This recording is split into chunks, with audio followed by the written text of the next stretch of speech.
"Get in, or you'll freeze out here," Malcolm said, leaning over to push open the passenger door of his pickup, the engine humming softly beneath the rain. The woman standing in the middle of the road flinched at the sound of his voice. Her head snapped toward him, eyes wide not in surprise, but fear, real, sudden fear. She took a step back, clutching her bag to her chest like a shield. Malcolm kept his hands on the steering wheel, palms open. His voice stayed low, steady, like he was talking to a spooked horse. "I ain't gonna hurt you," he said gently. "Just offering a ride. You look like you need it." She shook her head slightly, her chest rising and falling fast. Her coat was soaked clean through, and the wind was pushing the rain sideways now, slicing across her like needles. But she didn't move toward the truck. Malcolm sighed, his breath fogging the windshield. "Look," he said, still calm, "this ain't the kind of road you want to be standing on come nightfall. I got stew at home, a dry place to sit. You don't gotta say a word, just get warm. That's it." For a moment, she looked torn between bolting and collapsing. Her knuckles whitened on the strap of her bag.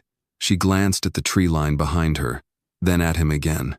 Then the thunder cracked, a loud, deep, rolling sound that made the trees shudder and her whole body jump. Her breath caught. Her knees buckled just slightly. "Okay," she said, voice barely above the rain. "Okay." She moved slowly, cautiously, eyes still locked on him as she climbed into the truck. She shut the door with a soft thunk and curled into herself, her whole body tense. "I'm Malcolm," he said after a beat, keeping his voice soft. "You don't have to tell me yours unless you want to." She didn't answer right away. Her hair was plastered to her face, and her hands were trembling as she wiped rain from her cheeks. Finally, she whispered, "Claire." He nodded. "All right, Claire. You're safe now." The truck rumbled forward, its headlights slicing through the gray dusk. They rode in silence, the windshield wipers squeaking in rhythm, the rain only getting harder. "I got a place just up the road," Malcolm said. "Walker Farm. Not fancy, but there's dry towels and food. My mama's there, too, so you'll know I ain't the only soul under that roof."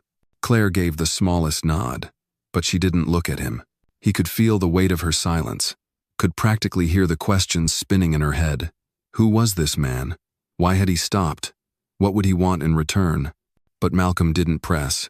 They turned off the main road, onto a gravel drive flanked by bare pecan trees.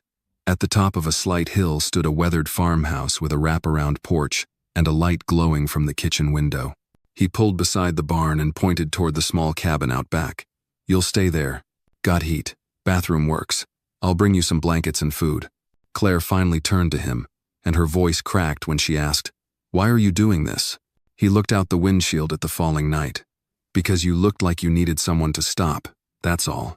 A long pause. Then she reached for the door and stepped out into the mud. That night, Malcolm brought a tray with hot beef stew, cornbread, and sweet tea to the guest cabin. She opened the door without a word, took it, and nodded once. Her eyes were still guarded, but no longer frantic. Later, back in the main house, Malcolm checked on his mother. Ruth lay in her bed, one hand resting on the edge of her quilt. "She's still out there?" she rasped. "Yeah," he said. "She's in the guest cabin." Ruth was quiet for a moment, then blinked slowly. "Good." In the small cabin, Claire sat with the warm bowl in her lap, steam curling around her face. She stared at the wall, her thoughts 1,000 miles away. But when she closed her eyes, she didn't see the rain anymore. She saw a stranger's fascinate threatening, just steady and a truck that had stopped when no one else would. It wasn't trust. Not yet. But it was something. And in her world, that was rare. If you believe that even the smallest kindness can change a life, give this moment a like. And tell us, where are you watching from? You might be surprised who else is sharing this story with you tonight. The smell of rain-soaked earth lingered in the air the next morning, as Claire awoke to faint sunlight leaking through the thin curtains of the guest cabin. For a long moment, she lay still, curled beneath the warm quilt Malcolm had left folded at the foot of the bed. The stew bowl from last night sat empty on the nightstand. Her fingers brushed the rim of the tray, still warm with memory. She wasn't used to waking somewhere safe. Her shoes, placed neatly by the door, had dried overnight. Her bag still zipped tight and tucked under the bed remained untouched. That small fact settled something tight in her chest. At the main house, Malcolm stood by the stove, flipping bacon in a cast-iron skillet. The scent of black coffee, hickory smoke and grease filled the kitchen, mixing with the faint sound of his mother's soft humming from her room down the hall. He moved without noise, his hands practiced. It was Saturday chores would wait until after breakfast. At 8 sharp, he tapped lightly on the cabin door and stepped back. Claire opened it a crack. Her hair was damp from the shower, face bare, eyes cautious but clearer. "I made breakfast," he said. "You don't have to eat with us, but you're welcome." She hesitated. "Us?" "My mama, Ruth. She don't say much these days, but she appreciates company." Claire glanced over his shoulder toward the house, then back at him. She wasn't used to being invited. Not without suspicion, not without strings. Still, she nodded. "I'll come." Inside, the kitchen was warm with morning light and something gentler, a kind of rooted calm that settled in the old floorboards. Ruth sat in a high-backed chair beside the window, a wool shawl draped over her shoulders. Her gray hair was neatly braided down her back, and her eyes, though dulled by the stroke, sparked with a flicker of recognition as Claire stepped in. "She's real pretty," Ruth murmured, her voice soft and uneven. Malcolm smiled faintly. "Mama, this is Claire. She's gonna sit with us this morning." Claire walked slowly toward the table, unsure where to place herself. She sat at the far end, careful not to impose. Breakfast passed mostly in silence, save for the occasional clink of a fork or the slow murmur of Ruth's humming. Claire ate quietly but gratefully scrambled eggs, grits, buttered toast, and thick bacon crisped just right. "You cook like someone raised by a southern grandma," she said without thinking.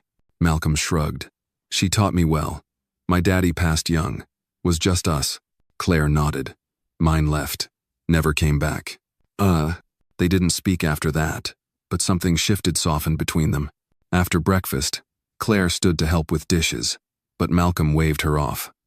"You're not staff," he said. "You're a guest." "I can still contribute," she replied, not unkindly. "It's been a while since I felt useful." He hesitated, then handed her a towel. "Then you dry. I'll wash." They moved around the small kitchen like people relearning a dance, familiar in silence.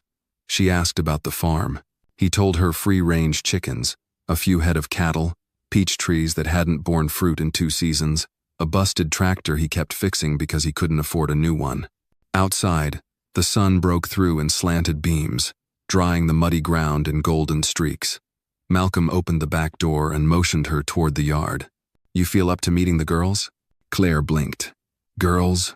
He nodded toward the coop. "The hens. I named them after jazz singers. Ella's the loud one. Billy's always broody." A smile tugged at her lips, the first real one since she'd arrived. "Lead the way." The air was fresh and sharp as they stepped out. The chickens clucked in greeting, pecking around the coop like queens of their domain. Claire knelt beside the fence, watching them. "They're peaceful," she said. "More than some people I know," Malcolm muttered. She looked over her shoulder at him. "Do you always take in strays?" He paused. "Just the ones who look like they've forgotten they're worth saving." Claire didn't respond, but the words lingered. Later that afternoon, while Malcolm repaired a section of fencing, Claire sat on the porch with Ruth.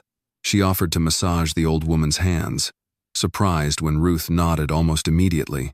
Her fingers were trained, precise gentle pressure along the stiff joints, rhythmic kneading up the forearms. Ruth's eyes fluttered closed. "You used to do this?" Malcolm asked from the doorway, arms crossed. "Physical therapy, mostly elderly care, stroke recovery. She's been stiff for months. You're the first she's let touch her like that. I think she's lonely. Lonelier than even she knows." "So are you," he said softly.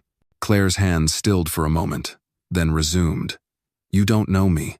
I know what people look like when they stop believing in soft landings." She swallowed hard. As the sky dimmed toward dusk, Claire stood to return to the cabin. "Thanks for letting me stay." Malcolm held the door open. "You can stay longer. No strings." She looked at him, unsure whether to trust the offer. But behind him, Ruth lifted a Hanslow, shaky but deliberate hand waved. Claire's breath caught. She waved back, and for the first time in weeks, She didn't feel like a ghost. That night, as she lay beneath the quilt, the rain started again soft, steady, like a memory falling back into place. She pressed her hand to her chest, over the place that had gone cold long ago. It didn't feel so empty now. The next morning brought a gray stillness to the farm.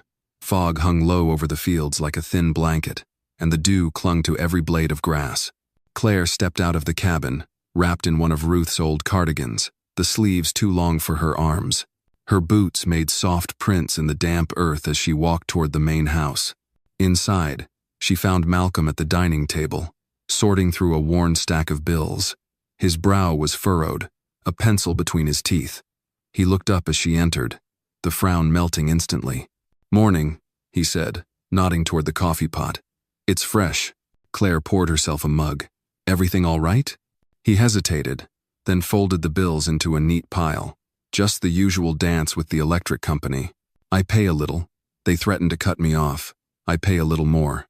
Claire didn't press. Instead, she sat across from him, sipping her coffee. Silence stretched between them, comfortable now, like a blanket they both pulled around their shoulders. "I can help," she said suddenly. "With the bills?" He chuckled softly. "Appreciate it, but I wouldn't feel right." "No," she said, "with your mother." Malcolm's eyes lifted. "I noticed she favors her left side," Claire continued. "She's got partial control of the right, but it's weakened. If you let me work with her an hour a day, we can rebuild some of her function, maybe even her speech." He blinked. "You do that?" She gave a small shrug. "I need to do something. I need to remember who I was before. Everything." Malcolm leaned back in his chair, watching her. "All right," he said after a beat. "We'll give it a shot." That afternoon, Claire began her sessions with Ruth. At first, it was just simple stretches. Ruth was resistant, her body stiff and slow to respond. But Claire's touch was patient, her voice soft, coaxing each finger to move, each joint to release. By the third session, Ruth's hand could close around a rubber ball. By the fifth, she smiled when Claire entered the room. Malcolm watched from the doorway most days, arms crossed, quiet, but his eyes were never still. They followed Claire's every move, the way she crouched to adjust a knee brace, how she praised Ruth's smallest victories like they were gold medals. One morning, Claire brought music into the room, jazz soft, steady rhythms. Ruth's eyes lit up at the sound. "She likes Billie Holiday," Malcolm said, leaning against the doorframe. Claire smiled. "She's got taste." The days began to settle into a rhythm. Claire helped with chores in the morning, worked with Ruth in the afternoon, and in the evenings, she and Malcolm shared dinner, sometimes quiet, sometimes laughing, always easy. One Thursday night, as a storm rolled in, they sat together on the porch, listening to the low rumble of thunder. "Why'd you leave your job?" Malcolm asked quietly, eyes on the horizon. Claire hesitated. Her fingers curled tighter around her mug. "I didn't leave. I was forced out." He turned to look at her, but said nothing. "I was working at a private rehab clinic," she said slowly. "The patient was the son of a powerful man. He wasn't responding to treatment. I told the family the truth, politely, but honestly." She paused, her voice tightening. 2 weeks later, I was accused of misconduct. No evidence, just whispers. They said I was inappropriate. She looked down.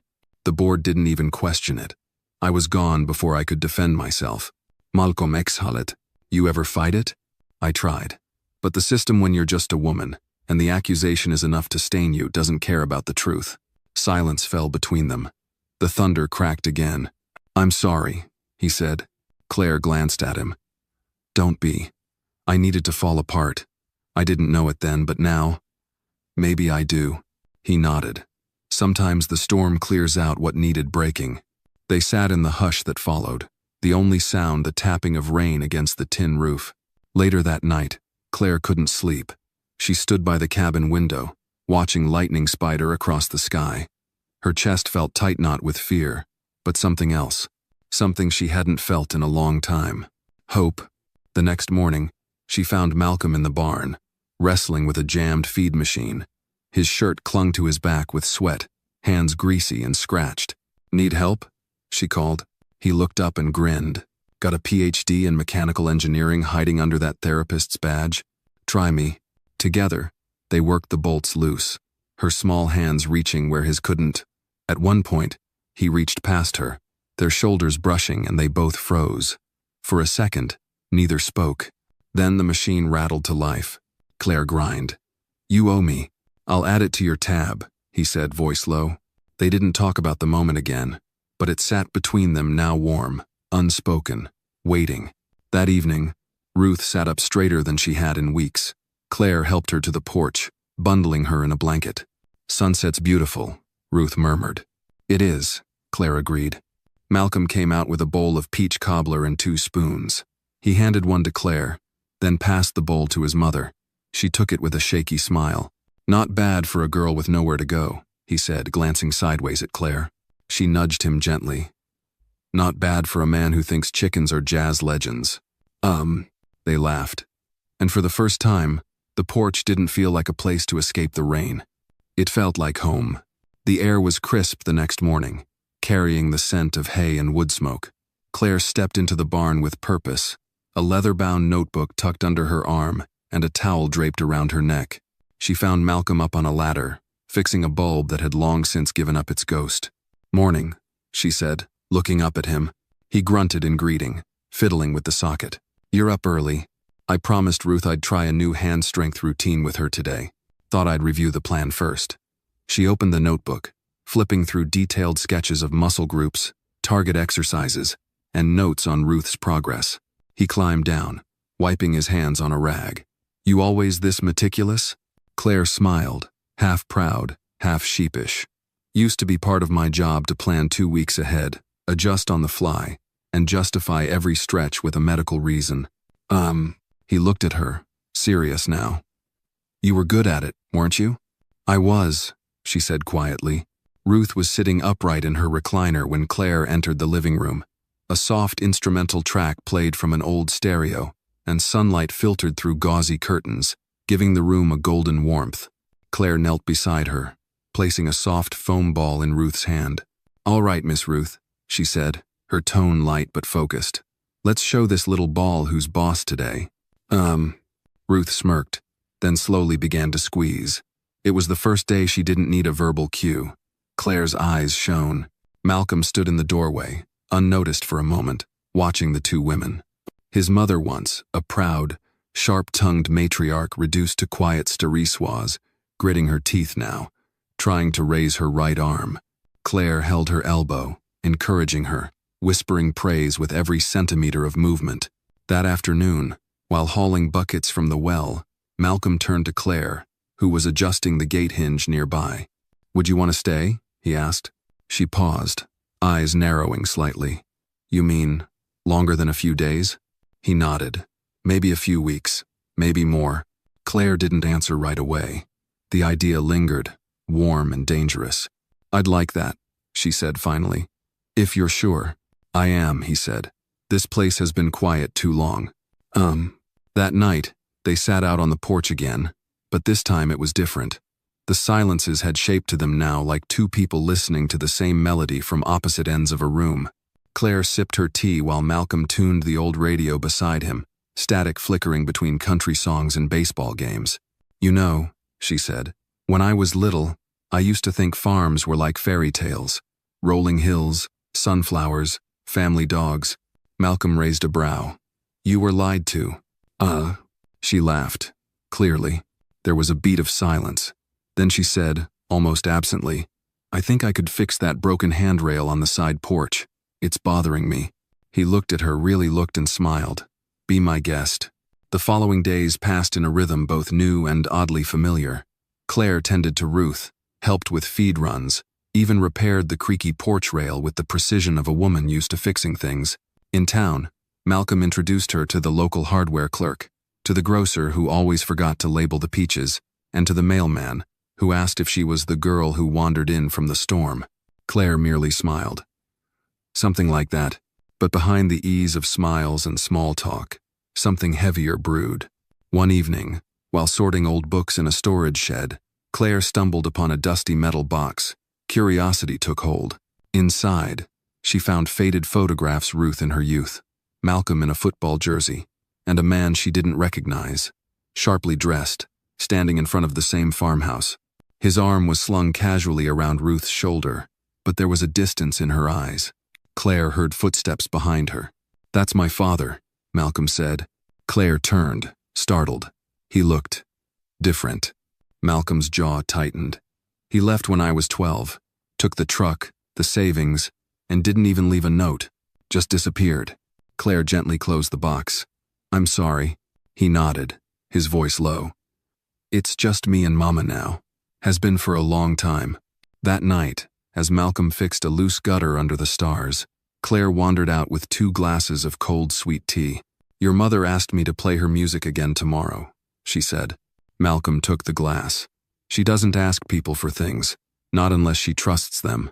Claire hesitated, then said, "I think I trust you too." The words hung in the air. Malcolm met her eyes, something flickering behind his. "You know, I've spent a long time thinking nobody would ever choose to stay. People come here when they're lost. They leave when they find their way again." Claire looked down, her voice soft. "What if I'm still finding my way?" The wind stirred the trees. Somewhere inside, Ruth coughed. Malcolm stepped closer, his tone gentler than she'd ever heard. "Then stay as long as you need, and if you ever want to leave, I'll help you find the road out." Claire looked up at him, her heart unsteady. "What if I don't want to leave?" He didn't answer. But the way he looked at her then, like she was the first sunrise after a long drought, said everything. Neither of them moved. They didn't need to. The silence spoke for them, and for once, it was enough. The following week unfolded with a tenderness neither Claire nor Malcolm dared to name. Mornings began with the scent of fresh cornbread, and Ruth's slow, deliberate movements in the sunroom, her fingers curling more confidently around the foam ball, her voice cracking out 2-word sentences like "too tight" or "more tea." Claire became part of the household's rhythm, feeding chickens at dawn, heating compresses at noon, jotting medical notes in a spiral journal by lamplight. But one evening, as the sun dipped low and painted the barn in liquid amber, Claire stood at the kitchen window, frozen. A silver SUV pulled into the long gravel driveway. Her eyes narrowed. The plates were out of state, no dust on the tires, and the man who stepped out wore a pressed suit too clean for this side of Georgia. "Expecting anyone?"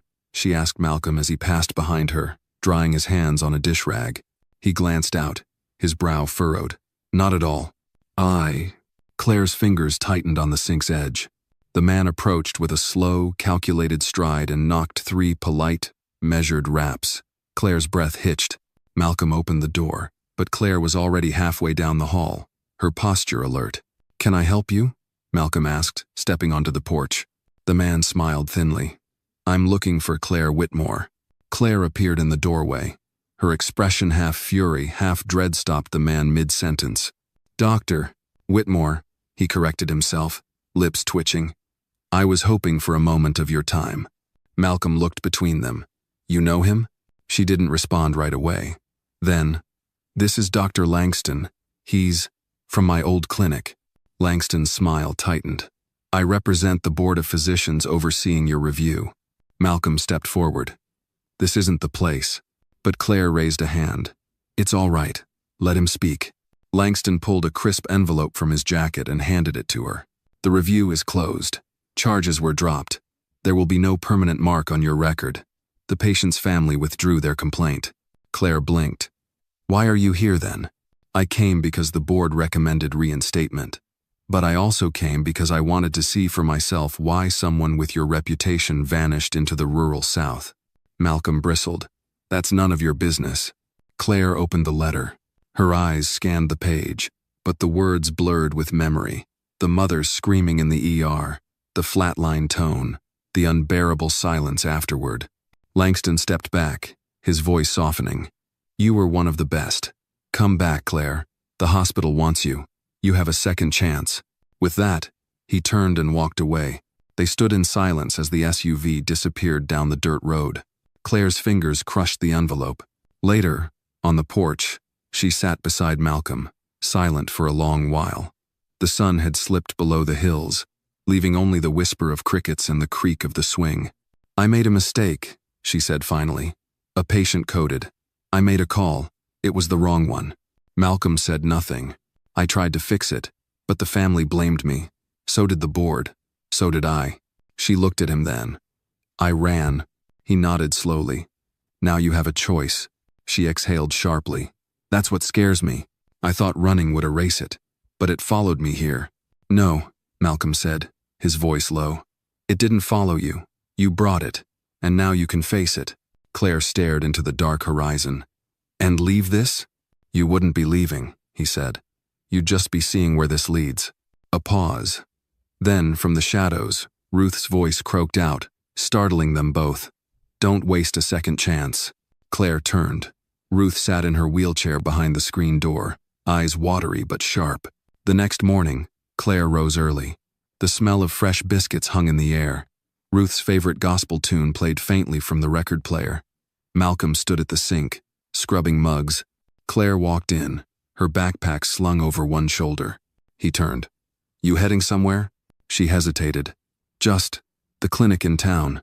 I need to see something for myself. He didn't stop her, just nodded.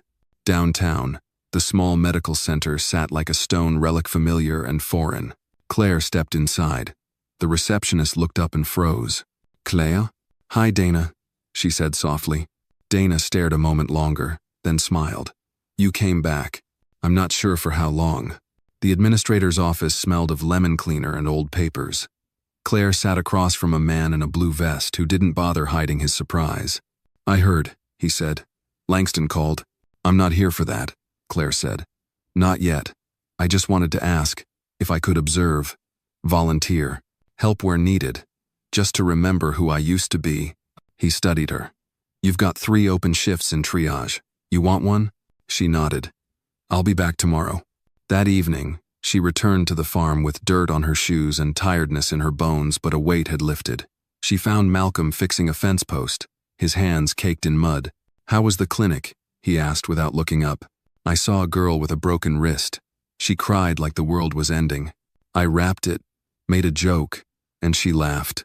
He looked at her now. She laughed, Claire repeated, softer. Malcolm gave a crooked smile. Sounds like the beginning of something. She shrugged. Or maybe just a reminder.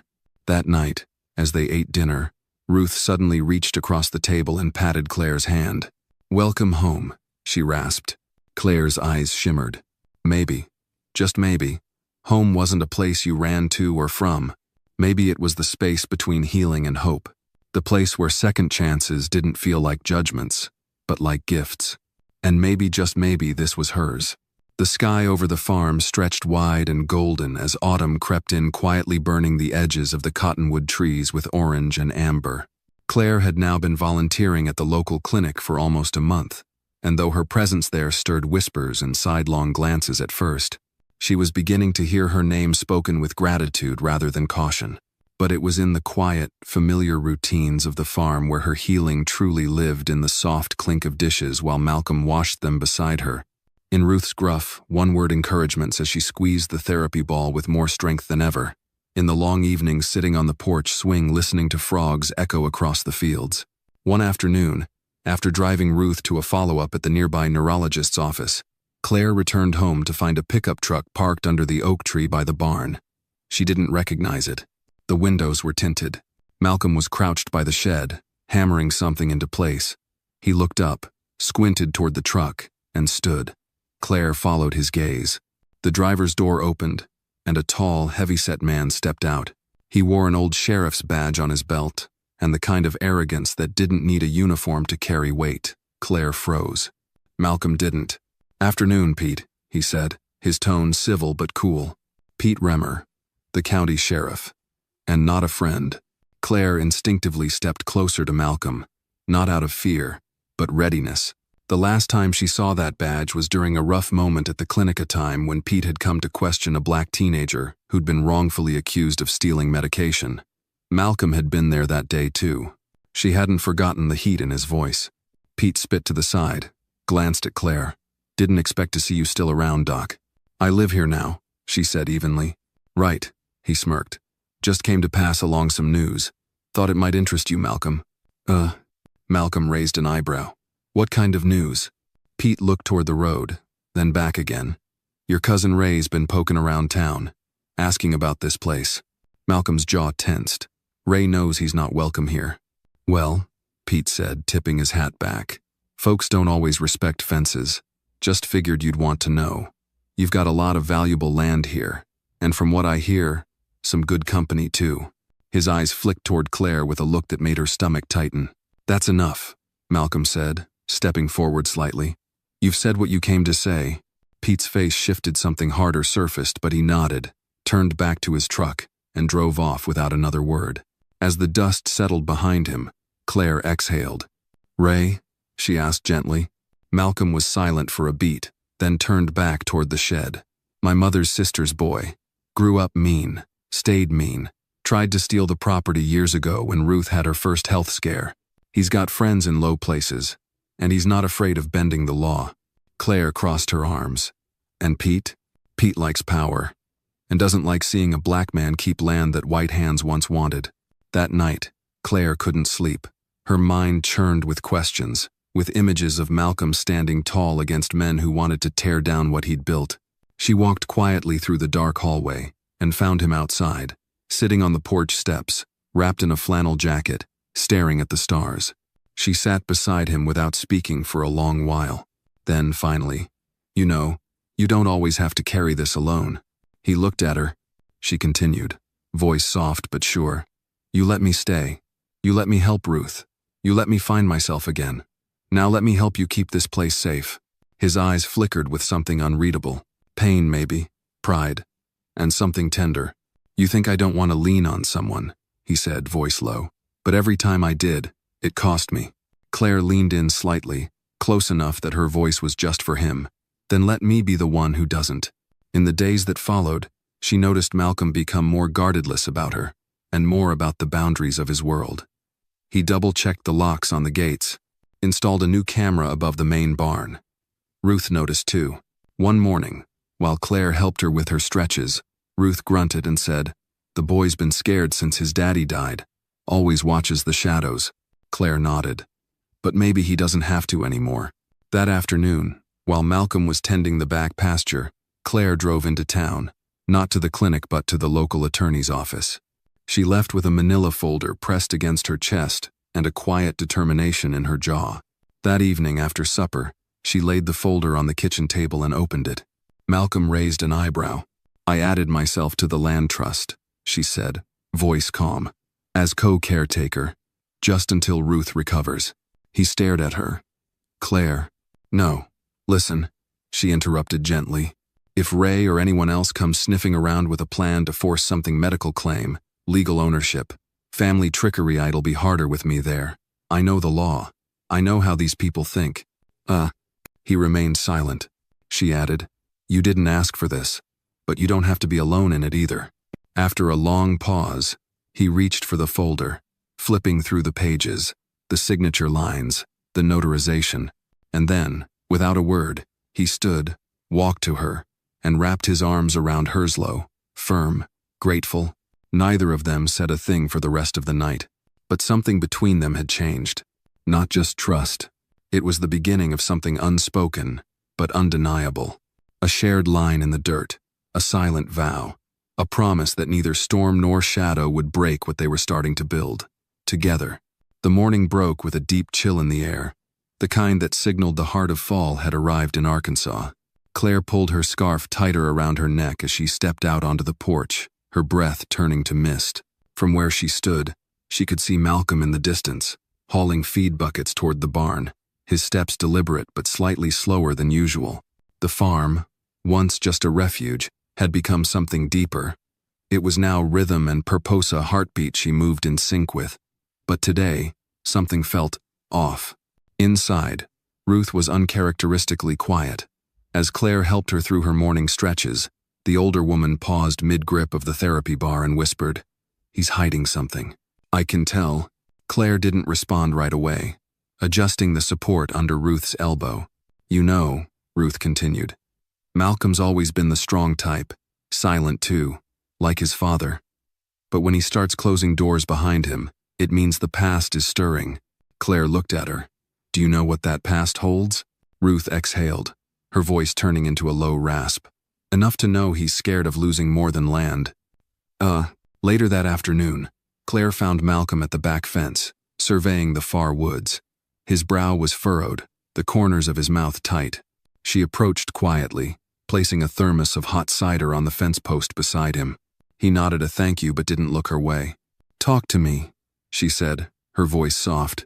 "There's been movement," he replied after a pause. "Neighbor said someone's been camping just outside the property line. Ray, maybe. Or someone working for him." Claire's stomach twisted. "You think they'll try something?" "They always try something," he muttered, then finally turned to face her. "But I won't let them take what's left of my family." "Malcolm," she reached out, her fingers brushing his jacket sleeve. "We're not waiting for them to act first, are we?" He hesitated. "I've been looking into legal reinforcements. Boundary reinforcements, too." Claire's eyes narrowed. "You mean traps?"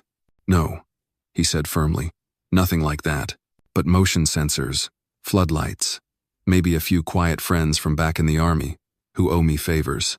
Her heart tightened. "You shouldn't have to go to war to keep your home." "I'm not going to war," he said, gaze steady.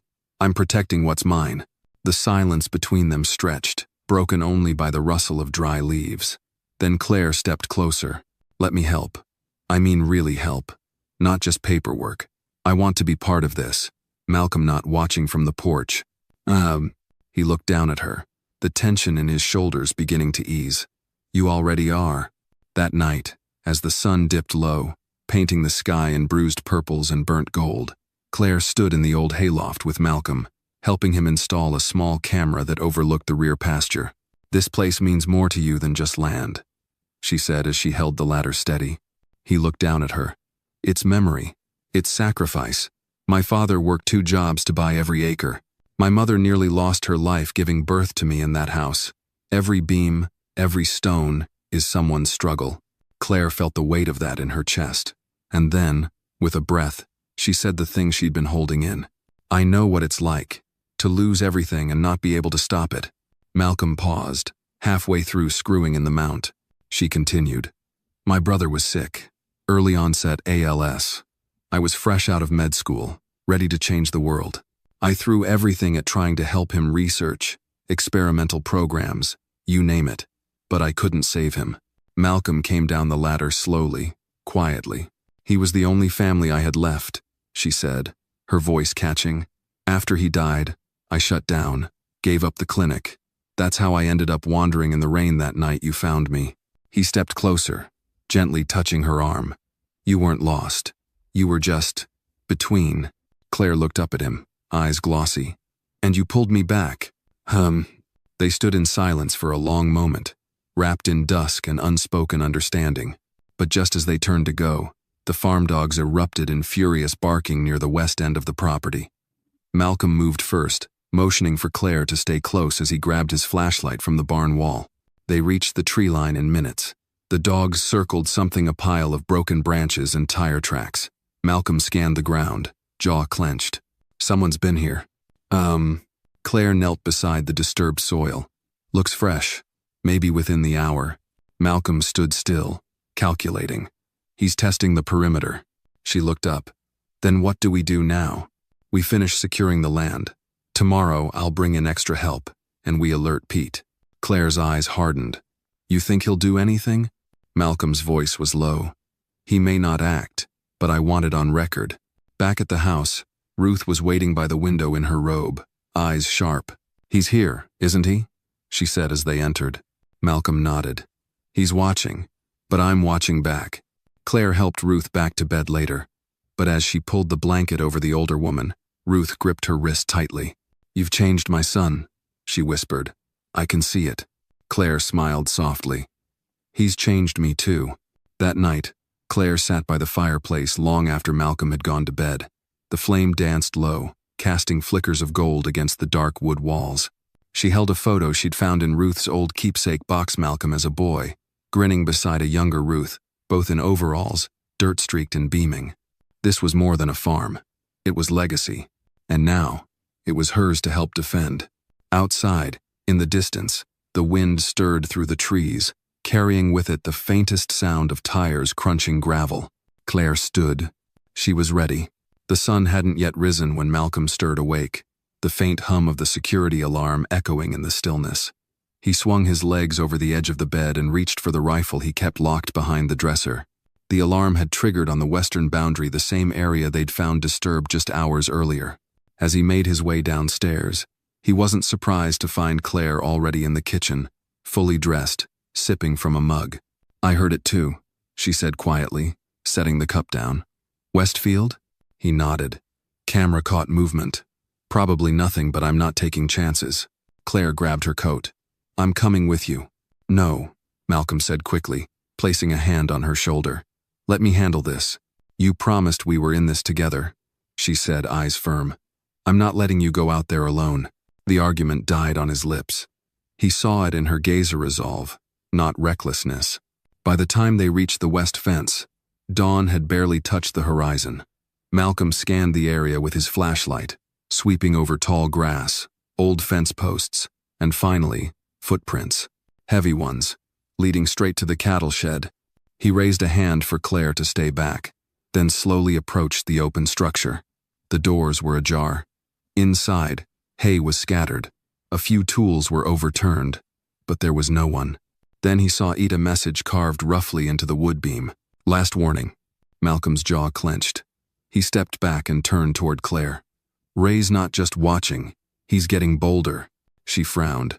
"So what now?" "We call the sheriff, and we reinforce everything."